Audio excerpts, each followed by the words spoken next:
YouTuber Tati Westbrook is back, and despite saying that there is no drama or scandal involved in her decision, she has decided to shut down her beauty brand. However, it may have a lot more to do with the massive lawsuits that she has coming her way. I'm your host, Johnny Rogers, and I'm going to tell you everything you need to know right here in IO. But first, if you happen to be new here and you don't want to miss another video, make sure you tap that subscribe button. And with that out of the way, let's begin. Recently, many fans of Tati Westbrook were shocked to find a message that read, "Tati Beauty is now closed," upon looking at her website. It goes on to say, "Thank you for all of your support and the amazing memories." Tati made an official announcement though on her YouTube page that currently has 8.72 million subscribers. So far, the video titled "Why I'm Closing Tati Beauty" has garnered almost 180,000 views in just 6 hours. Initially, she rose to fame from making beauty tutorials and vlogs about her life. However, in recent years, the YouTube beauty community has not been so kind to her. In 2019, her name was plagued by drama, and in May of that year, she even posted a 43-minute video criticizing her former friend James Charles. She accused her mentee of inappropriate behavior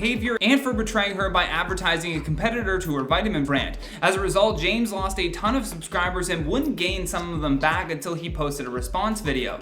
The drama became so high profile that it was actually nicknamed Dramageddon 2.0. Around a year later, she was back at it again, and this time called out 2 more YouTube stars. A year removed from that first video, she attempted to accuse Shane Dawson and Jeffree Star of manipulating her into making that video calling out James Charles. Now she is back and swears the drama has nothing to do with her deciding to close down Tati Beauty. According to Westbrook, the pandemic and a lawsuit surrounding one of her other brands, the vitamin line Halo Beauty, have both played a massive role in her deciding to close down. The lawsuit I just mentioned was brought forth by Halo Beauty co-founder and former business partner Clark Swanson.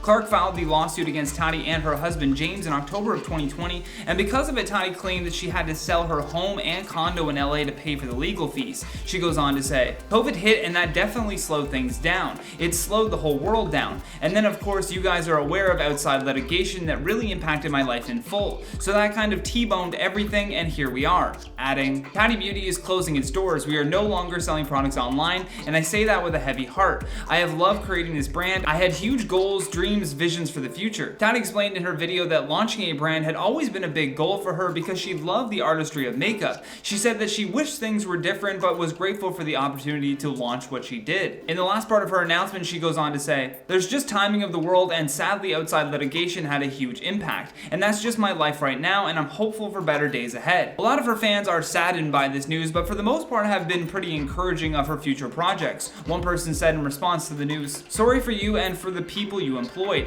Hope you will be able to reopen the company after all the legal stuff is done with." With another adding, "So sad to hear, but I'm glad you're in a good place, and I'm excited to see what you do in the future." A big part of this, like I mentioned earlier, are the massive lawsuits that she's involved with. That lawsuit by her former business partner Clark Swanson is especially troubling. Apparently he sued Tati for having her own makeup brand because I guess that wasn't part of their deal. He then sued both Tati and her husband for breach of contract, gross negligence, and fraudulent inducement. However, in response to those allegations, Tati's lawyer called them meritless and absurd. He told E! News in a statement, "Swanson's claim is not only baseless, it is offensive and defies common sense. I suppose the only time will tell if Tati can make it through these lawsuits and return to the world of beauty, but as always, we would love to hear what you think about all this, so don't forget to drop us a comment down below." I've been your host, Johnny Rogers, and until next time, stay classy, YouTube, or at least try.